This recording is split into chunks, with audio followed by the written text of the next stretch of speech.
Cuando Paulino Sen era el ministro, tú ibas a cualquier día, tú te encontrabas a Diamorfa sentado ahí, a Pepe Goico sentado ahí, porque son un solo grupo. ¿Qué tú crees que le dijo Paulino Sen a Jenny? Lo que pasó. A mí quien me llamó para que le diera ese contrato fue mi jefe, Danilo Medina. Ahora, pregúntale a él quién fue que lo llamó a él para que se le diera el contrato al hijo de Guillermo Gómez. Oye, sí. No se puso él ahí. No, pero es que no importa quién lo haya puesto. Quien lo haya puesto tampoco es malo. Lo malo es para qué se utiliza la información. Nosotros hemos operado históricamente en este país con el chantaje de que yo sé lo tuyo. Hochi puede ser una pieza del ajedrez, pero no hay posibilidad de que un contrato de esa magnitud se firme sin un agente internacional. No hemos tenido un aparato de recabación de información que produzca lo que se llama un paquete de inteligencia, que es como se llama el informe con todos los posibles escenarios. La persona idónea o las personas idóneas o las personas calificadas que las hay aquí nunca han sido opción o han sido contempladas como opción para estar en el lugar.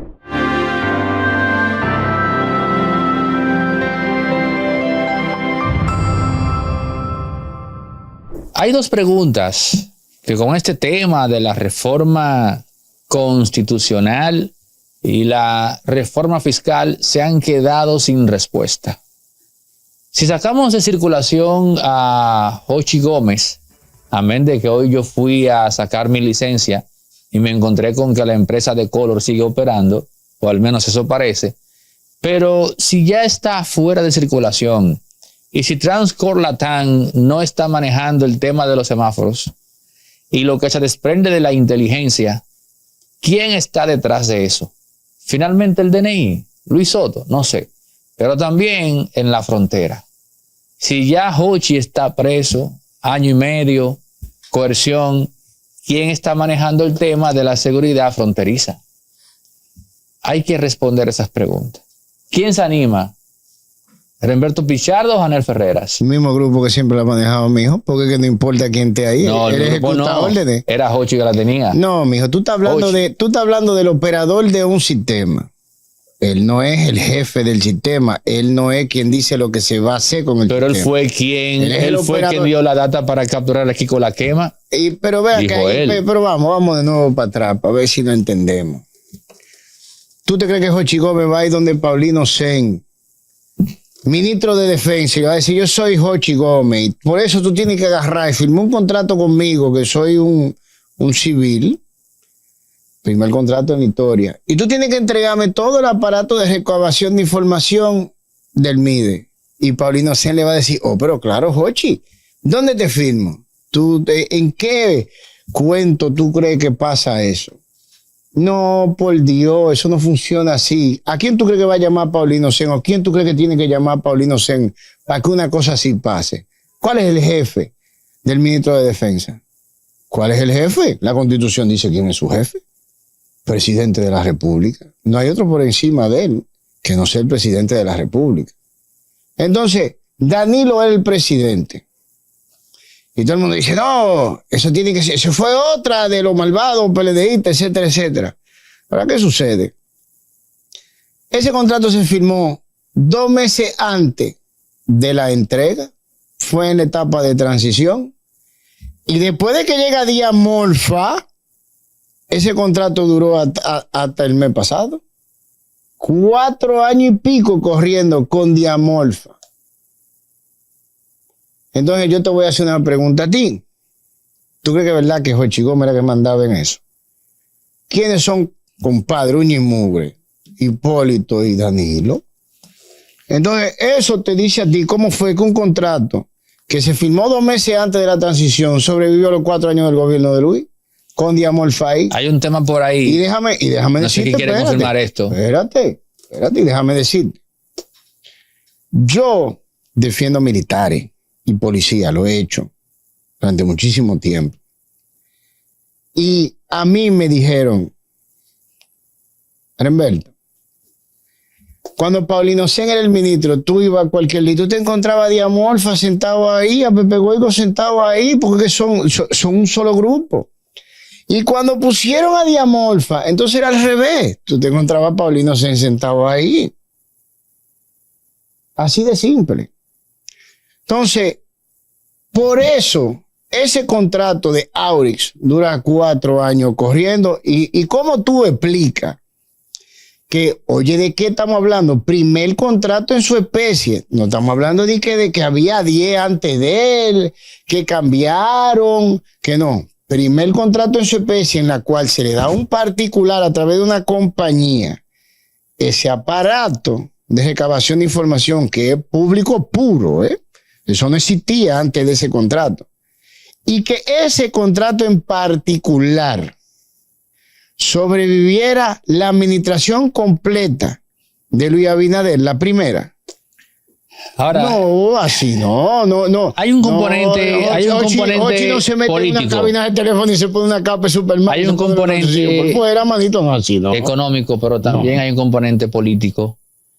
Y es la información que allí se recababa de quién era y a quién beneficiaba políticamente.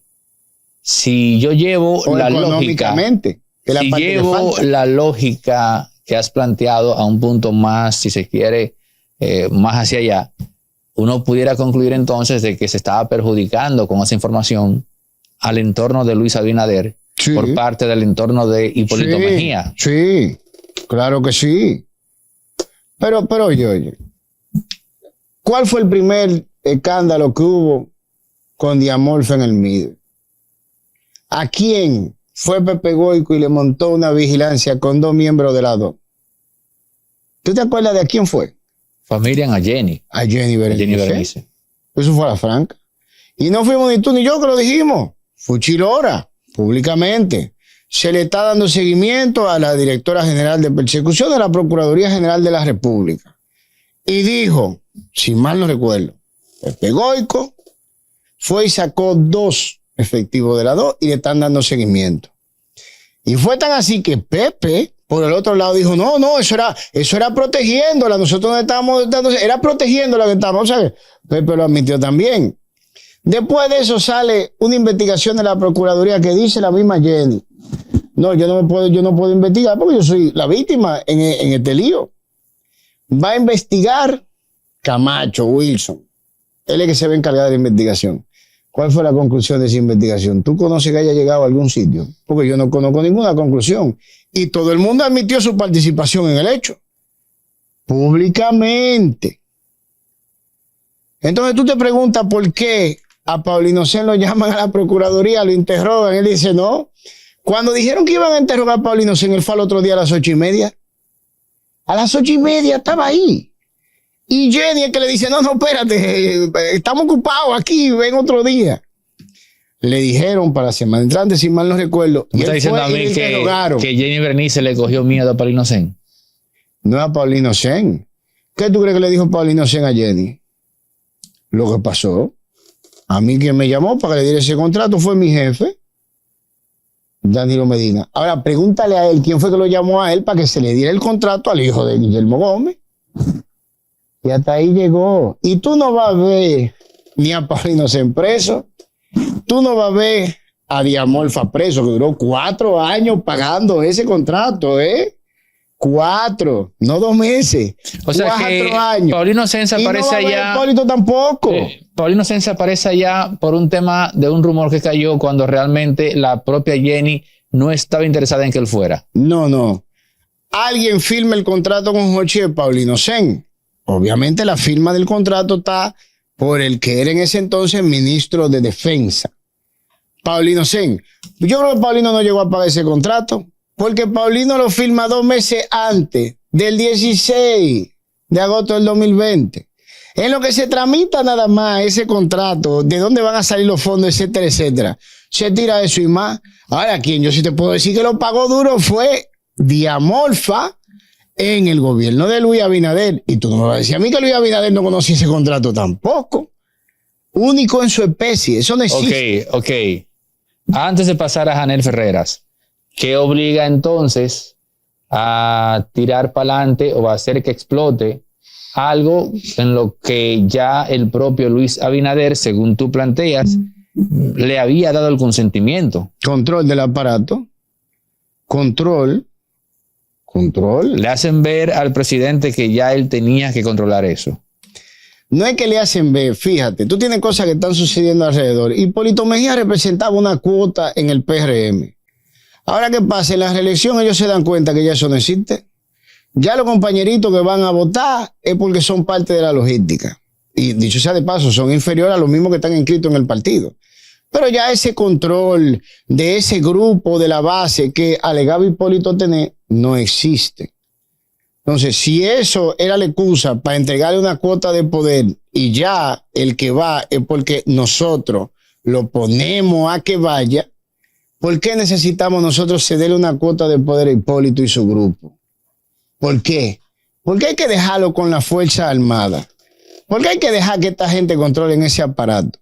Fíjate que era tanta la cuota que se pensaba que tenía, que ponen a Luis Soto en el DNI, que dicho sea de paso, de nuevo, eso es otra cosa que está al revés, porque Luis Soto es muy buen abogado. Él es muy buen profesional. Él se desempeñó en la oficina de Ulises Cabrera. Como profesional es muy bueno, abogado, pero él no es analista de inteligencia. Pero quizás Luis lo puso ahí porque era serio. No, pero es que y al ser serio pensó que el hombre no iba a usar ese cargo para cosas maquiavélicas. Voy. Un aparato de recabación de información se supone que lo maneja una persona que puede identificar lo que está buscando, sabe, ve, puede hacer una proyección a futuro de cualquier tipo de amenaza en contra de la República Dominicana y del pueblo dominicano de cualquier índole. Es una persona entrenado en eso, es una persona formado en eso. Luis Soto no tiene ningún tipo de formación dentro de ese campo. Aquí hay muy buenos analistas de inteligencia. Aquí hay personas formadas, muy bien formadas en eso, que nunca pasan a formar parte de las opciones y son las ideales para manejar ese aparato o esos aparatos. Sin embargo, se pone el panita del presidente de turno, el hombre de confianza del presidente de turno, que lo que le dice es, mira, fulanito te quiere tumbar unos votos, o menganito se está robando unos cuartos, o perencejito está haciendo tal cosa. Eso no es seguridad nacional. Yo no sé por qué, pero lo que haga una persona con su vida personal. No es para eso aquí yo no sé si es que tú das la milla extra, pero tus mejores participaciones son aquí, definitivamente. Anel Ferreras. Adelante, tu reacción.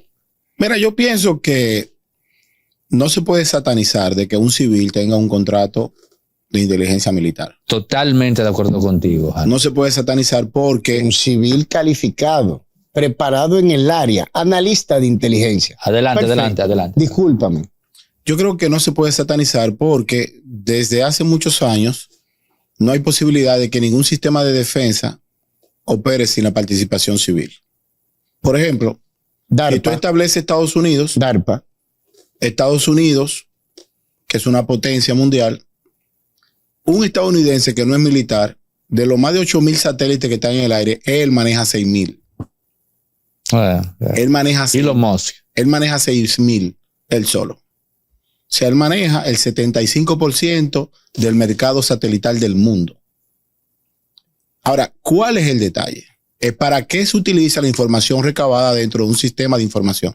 Porque inteligencia no es contar lo que sucedió. Inteligencia es prevenir de que no suceda. A futuro. Que no suceda, ni a futuro ni mañana. A futuro. Ni ahora. Yo no voy a hacer una apología de mi currículum en materia de inteligencia, porque sí la tengo. En organismos de mucha importancia. Incluso doy clases en materias afines. ¿Cómo cuáles, perdón? Inteligencia artificial, aplicada a la inteligencia, recuperación de datos y otras cosas que por inteligencia tengo que preservarla. Pero oye, yo te voy a decir, yo no estoy aquí defendiendo a Hochi porque no lo conozco, ni estoy satanizando. Es que esto es post-Hochi. Yo hice 2 preguntas. ¿Qué va a pasar ahora? Exacto. Después Ahora, ¿qué sucede? Mira, el tema de Hochi sí. No se puso él ahí. No, pero es que no importa quién lo haya puesto. Quien lo haya puesto tampoco es malo. Lo malo es para qué se utiliza la información. Ahí es que está el delito. Que tampoco yo estoy aquí haciendo las veces de fiscal ni de juez porque yo no manejo el expediente. Y yo me cuido de cosas que yo no manejo, no Yo marco distancia. Si yo no sé de algo, yo de eso no opino. El expediente yo no lo manejo. No sé de qué se le acusa, no sé por qué fue el pleito, no sé absolutamente nada. Ahora, yo sí sé que en la República Dominicana, desde mucho antes del ascenso de Rafael Leonidas Trujillo, nosotros utilizamos la inteligencia en cosas que no debemos de usarla. De hecho, la caída propia del presidente Horacio Vázquez y toda la maniobra es muy parecido a la Novgorod de Kiev. Es muy posiblemente una maniobra de inteligencia. Nosotros hemos operado históricamente en este país con el chantaje de que yo sé lo tuyo. Sí. Pero yo al final no sé nada. Es cierto, es así. Si a ti te dicen, Pero es así. Si te dicen yo sé lo tuyo, ¿cómo tu reacción? Me río. Ok, continúa. Se ríe si es irresponsable. Pero si él una noche anterior salió con una mujer que es amiga de su esposa y por llamar comadre, él se preocupa. Entonces sería me río si soy responsable. No, si eres irresponsable. Porque si eres responsable te preocupa. Si yo manejo información. No. Si yo manejo una información. Ese escenario que tú estás planteando, por ejemplo, te voy a dar una idea. Yo conozco la mayoría de las personas que están en el Palacio Nacional, no de vista, lo conozco de hace más de 30 años. Y ellos mismos te van a decir que intervenirme el teléfono a mí no sirve de nada, pero yo soy un animal de costumbre, como los lobos. Yo tengo 20 años con la misma mujer. Bueno, pero ese para ponerte un ejemplo, sí, pero ese renglón, se está planteando. Yo estoy a las 8 de la noche pero en mi casa. Se está planteando una hipótesis, no un asunto real. Porque yo no sé nada de tu vida. Te estoy diciendo en una hipótesis real de que tú tengas una inconducta sentimental reiterada. No pasa. Que no existe, que no es real. Pero imagínate que sí existe. Y que yo veo que a las 6 de la tarde, en vez de tú salir para tu casa, después de tu trabajar, te ves con María Dolores y al otro día con fulana y te tiro fotos y te mando fotos y te grabo, te preocupas. Entonces, ¿qué pasa? La industria de la información opera como un cártel de la droga y genera mucho dinero. Aquí hay empresarios que gastan más del 5% de su riqueza en pagar silencios y voces. Entonces, hace tiempo que en el pasado, los operadores de telefonía, por ejemplo, porque ahora la inteligencia es muy fácil, ahora la inteligencia digital es muy fácil, pero en el pasado se tumbaban huelgas tumbando un cable de una compañía telefónica. La cortaban en Bonao y no se comunicaban en San Francisco. Pero también se enganchaba en un poste de luz y tú tirabas un teléfono gemelo. Y mientras el técnico estaba supuestamente reparando, lo que estaba era conectando un teléfono gemelo para escuchar todo cuanto se hablaba en esta casa. La inteligencia debe servir para prevenir el delito, para prevenir la integridad nacional, para salvaguardar la frontera, para prevenir el Estado, para prevenir las figuras importantes del Estado. Un sistema de inteligencia jamás debe servir para temas de carácter político. Que si tú vas a una huelga mañana, que si tú hablaste mal de mí, que si en la radio dijiste que yo era freco, que Aneudi salió en un programa diciendo que yo me veía mal. Eso no es inteligencia. Eso es caliezaje. Inteligencia es un sistema de información que le sirva a un Estado para garantizar planificaciones presentes y futuras. Agrega ahí también agrega ahí también para difundir data que mantenga distraída a la población. No, pero eso no es inteligencia. Ya eso es pero es un mecanismo incluso hasta muy perverso, porque esa doctrina la trae aquí Joao Santana. Por eso fue que se utilizó en el principio. ¿Cuál fue la forma que se utilizó para destituir aliados sin destituirlo? Fuese la doctrina maldita de Joao. Falta uno en ese grupo. Bueno, pero el primero fue Mauricio. No. Falta no. Esa doctrina no es de Mauricio. Falta uno. No. Esa doctrina la trajo al país Joao Santana y la primera víctima fue de Andino Peña. La forma de yo salir de ti, sin salir de ti, es investigarte y a través de un comunicador tercero imparcial, sacarte a la luz pública algo que no debe de ser. Para eso no es la inteligencia.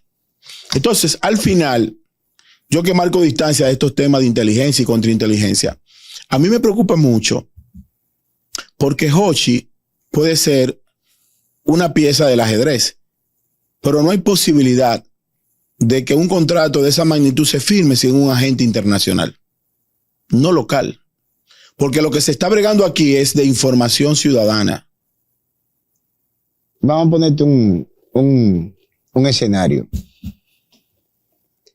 Imagínate que yo nunca he visto un explosivo plástico, C4.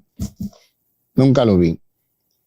Y en un sistema de videovigilancia, una persona anda con 3 o 4 kilos de eso.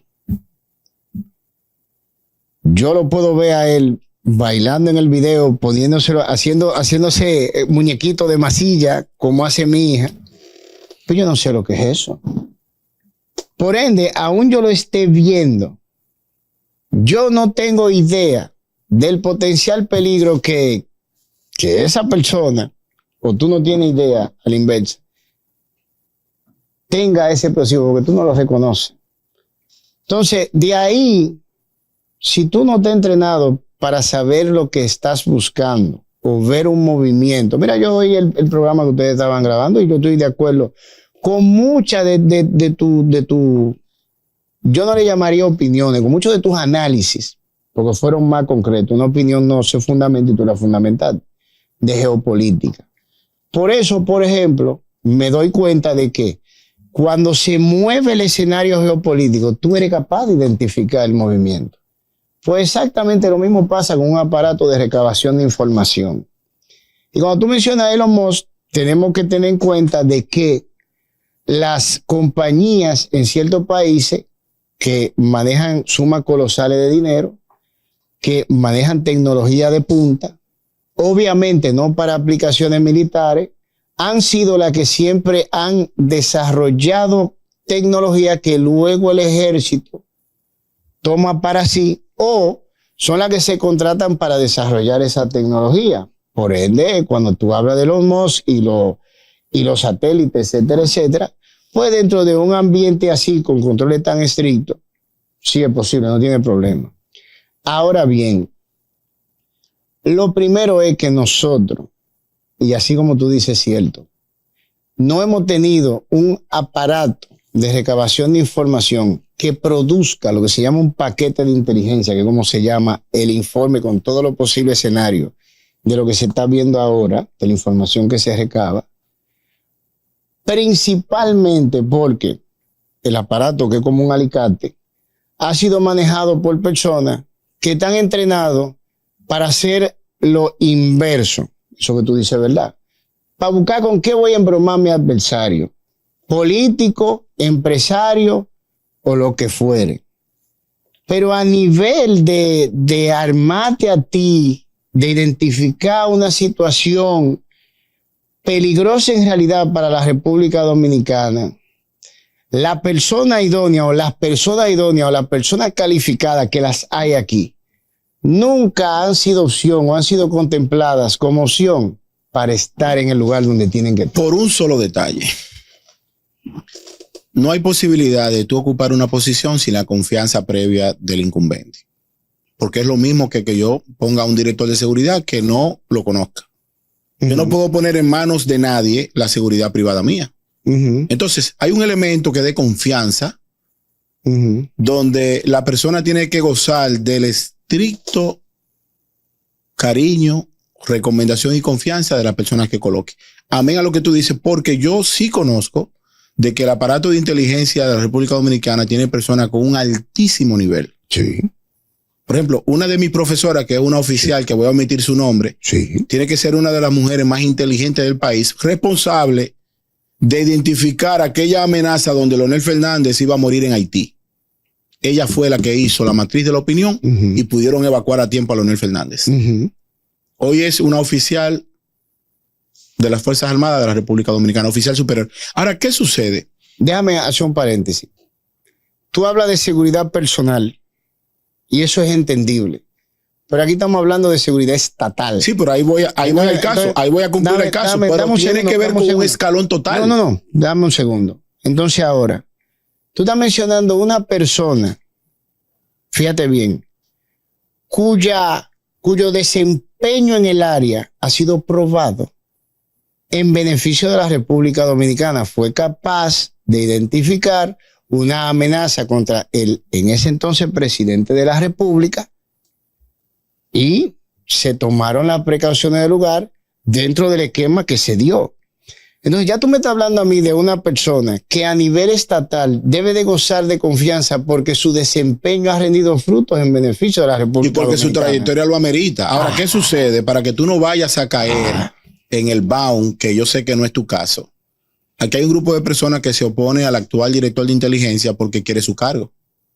No, Son luchas. No, pero te voy a explicar. Son luchas de intereses. Entonces, en un mundo donde de cada 3 noticias 2 son falsas, tú tienes que ir marcando con puntos estratégicos lo que le conviene. Lo primero es que nosotros tenemos 3 bloques que son grandes amenazas en el cual la inteligencia tiene que jugar un rol fundamental. El primer elemento es la inteligencia contra el narcotráfico. Claro. Porque el narcotráfico genera demasiada violencia Claro. y da un efecto residual que es peor que la violencia, que son la cantidad de viciosos que están en las calles, desde limpiando vidrio hasta parqueando carros y robando retrovisores. Así es. Lo segundo es la inteligencia migratoria. Claro. ¿Cuándo vamos a identificar cuáles son los dominicanos traidores, lo que traen los haitianos, cómo opera la banda, por qué razón un chofer de una compañía de transporte al militar de retén le dice salí a las 8 p.m. y son 8 haitianos que lleven la guagua? Esos códigos lo da la inteligencia. ¿A qué hora saliste? A las 3. Lleva 3 haitianos en la guagua. Voy a pagar por 3. ¿A qué hora saliste? A las 11. Lleva 11 haitianos en la guagua y voy a pagar por 11. Entonces, si yo lo sé y si lo sabe todo el mundo, el sistema de inteligencia tiene que identificarlo. Y tercero y no menos importante, la inteligencia per se del aparato del Estado. Claro. El Estado tiene que protegerse. Claro. ¿Por qué? Porque desde el origen de la civilización, desde los reyes hasta los presidentes, son blancos de ataque. Eso es normal. Eso es normal. Hay fanáticos. Hay personas que agreden a quien admira, incluso por un tema de locura. Sí. Entonces la inteligencia también es para eso. Es así.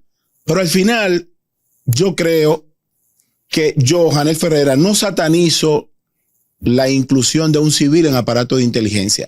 Todo lo contrario. Lo que hay es que identificar el control de ética y sobre todo la discrecionalidad del aparato. Porque ninguna información del Estado debe servir para chantajear a empresarios, para manipular jueces, para perseguir fiscales y mucho menos para arrodillar a políticos. Aquí hay personas que están siendo colocadas por un sistema de inteligencia. Entonces, al final, yo creo que lo que nos conviene a todos es hacer una reingeniería total en el sistema de inteligencia. Y el presidente lo ha planteado. Las investigaciones tú las puedes modificar, pero la realidad es que la inteligencia dominicana está muy dispersa. Y algo en el fondo del seno de inteligencia, para que todo el mundo esté claro, no hay nada que genere más celo que la propia inteligencia. La inteligencia que tú tienes en una institución, tú no la vas a compartir conmigo.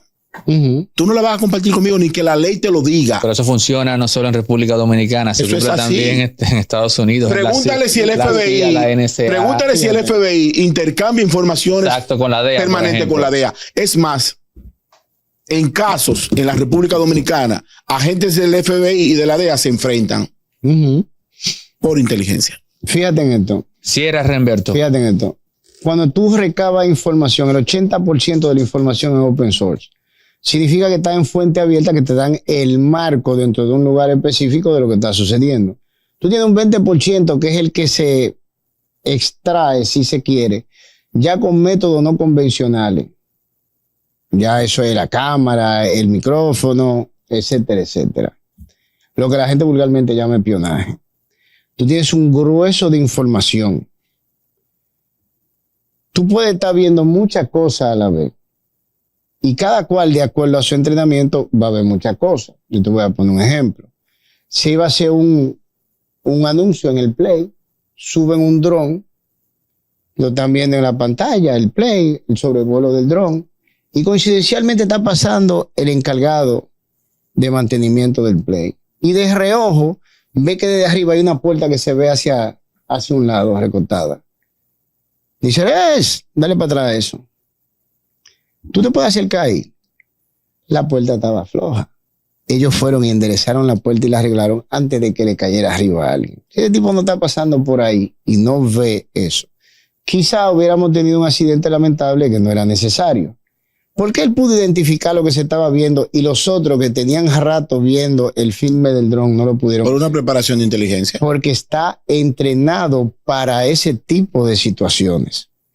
¿Entiendes lo que te quiero Pero decir? tú estás hablando del deber ser. Ahora bien, ¿por qué nosotros teniendo personas calificadas como una que mencionó él, con esa trayectoria, poner eso en manos de personas que no tienen ningún entrenamiento para eso?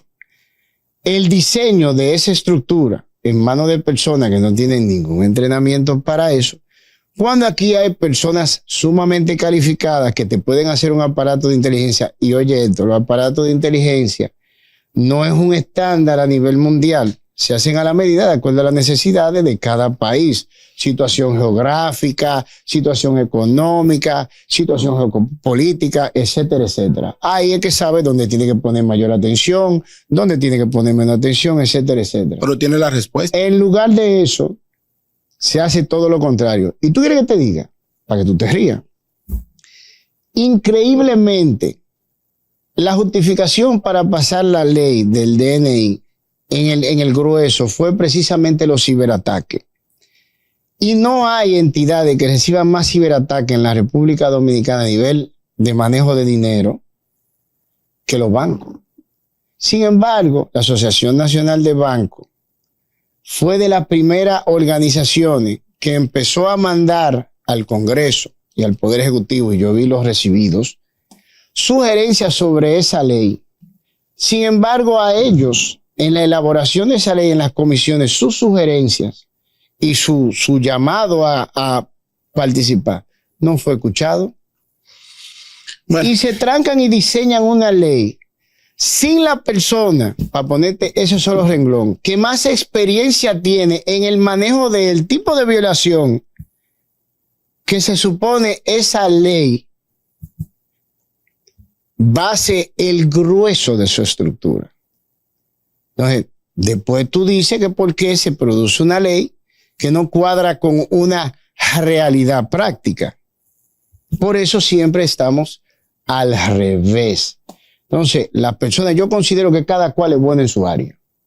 Y yo respeto bastante eso. Yo vuelvo y te digo, y es verdad lo que tú dices.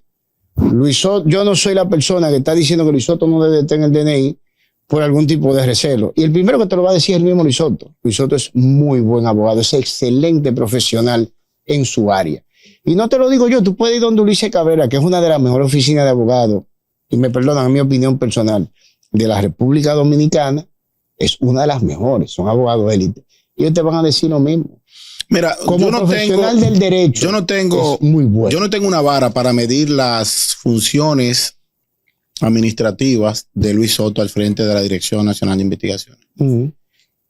A suelo raso y a vuelo rasante, yo te puedo decir que ha sido una gestión muy correcta, porque si no hubiese sido correcta, el presidente no lo mantiene ahí.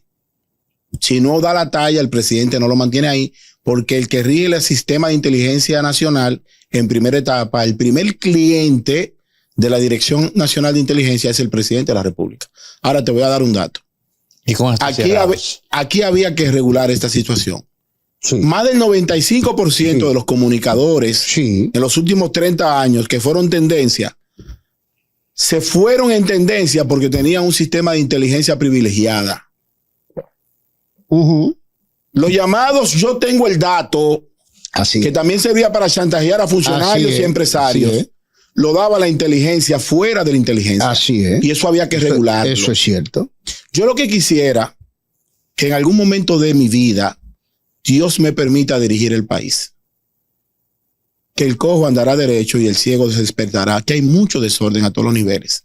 ¿Y tú no crees que con el nivel de daño que nosotros tenemos, en vez de ser un hombre el que intenta arreglar esto, sea un equipo técnico, cada uno en su área, lo que nosotros nos merezcamos para organizar este desorden y crear un sistema a la medida de este país que funcione? Cuando la cohesión social sea el hilo conductor entre todos, pero aquí todo el mundo tiene una agenda particular.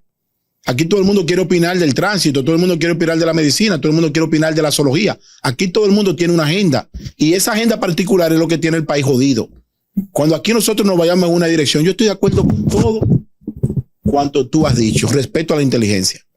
Pero que tú formes parte de un sistema de inteligencia siendo civil, eso no determina de que sea malo. No, tú Lo tienes malo analistas de es- inteligencia que son civiles. Lo malo es la mayoría. Ujú. Lo malo es que tú utilices esa información para beneficios particulares, que era lo que hacía en el pasado. Señores, Reinberto Pichardo, Janet Ferreras acá en Impolíticamente Correcto, los encuentros más edificantes en el escenario por donde pasan los cerebros más interesantes y hablados de República Dominicana. Suscríbanse, activen la campana, comenten, compartan, den like.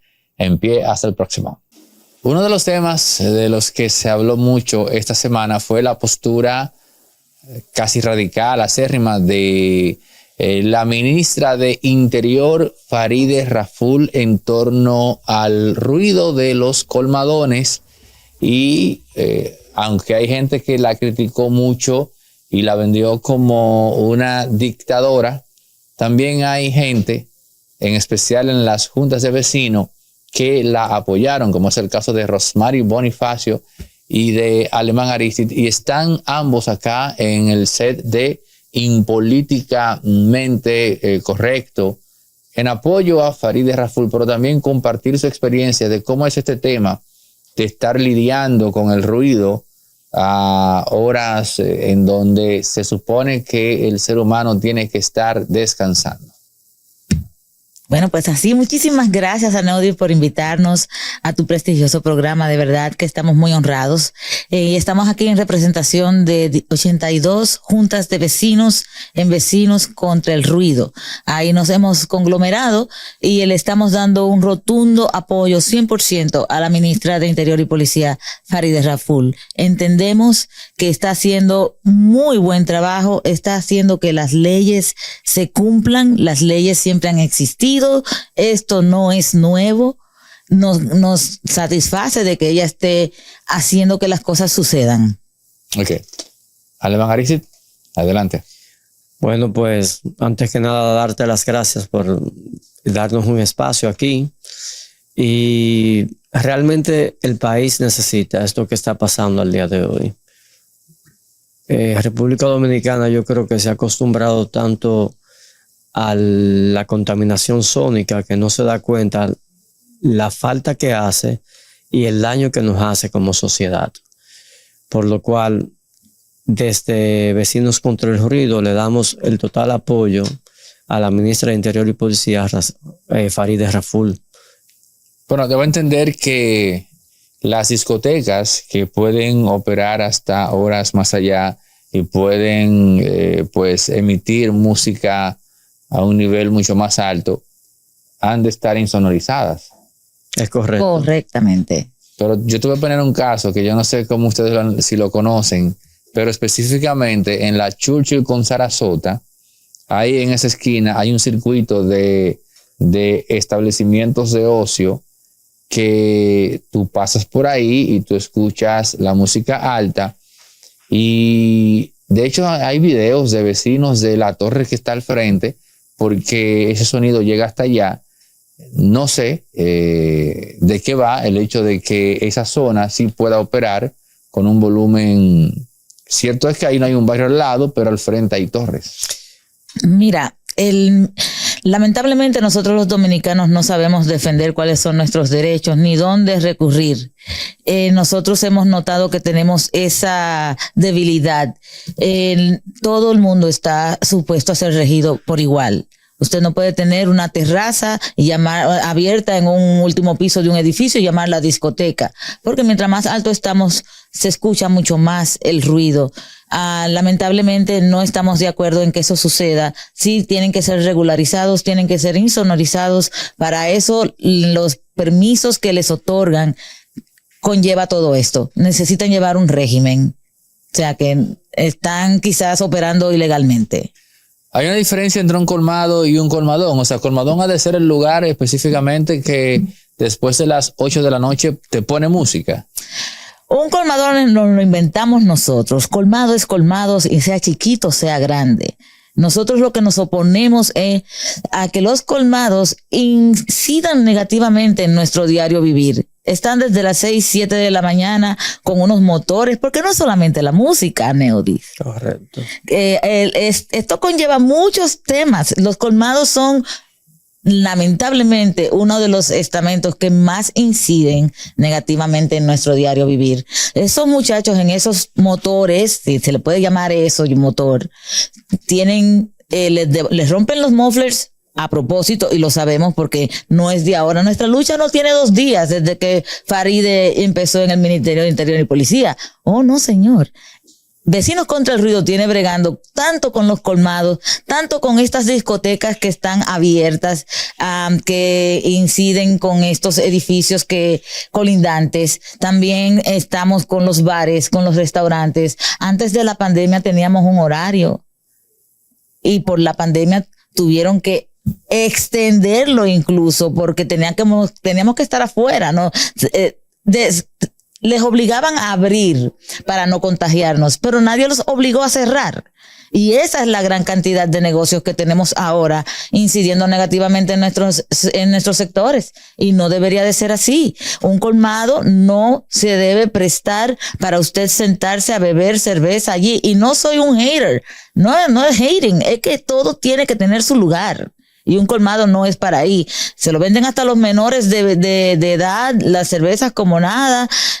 Nos obstruyen el paso a los peatones en el espacio público también. O sea, en muchos los factores. No es que no lo hagan. Todo con un horario y el desorden en orden. Pero vamos a ver, finalmente, ¿qué acordó la ministra Faride Raful con los colmados? ¿En qué quedaron? Y es un acuerdo mutuo entre la sociedad civil, que eso está representada por nosotros como Vecinos contra el Ruido, y somos 82 juntas de vecinos, como ya te expliqué. Está involucrado el Ministerio Público, está involucrado también lo que es la jurídica del Interior y Policía, donde el horario es permanente de lunes a lunes hasta las 12 de la medianoche. Para el expendio de bebidas. Ahora, si ellos quieren vender pastelito después de las 12, ellos lo pueden seguir haciendo. O sea, el acuerdo como tal, ellos pueden seguir abiertos después de las 12 de la noche. Correcto. ¿Y el tema de la música? ¿En qué quedaron con él? Es que no se puede, no pueden molestar al colindante en lo absoluto. Para nada. Si pueden escuchar una bocinita chiquita dentro de su colmado, que no salga el ruido afuera, o pueden acondicionar su lugar para que no salga el ruido afuera. Me parece una solución interesante esa. Tienen que acondicionarlos, es que son multiusos los colmados. Pero se acordó eso, se llegó a eso. Miren, si quieren poner música, van a tener que insonorizar eso. Es que porque no son bares ni restaurantes. Los colmados tienen sus limitaciones, lamentablemente, y no es poner un bocinón afuera. Tienen que respetar el lugar en donde están, tienen que respetar. Ellos prestan un servicio, ellos brindan un servicio, ellos no viven por ahí. Entonces tienen que respetar en dónde están. No, sí, claro.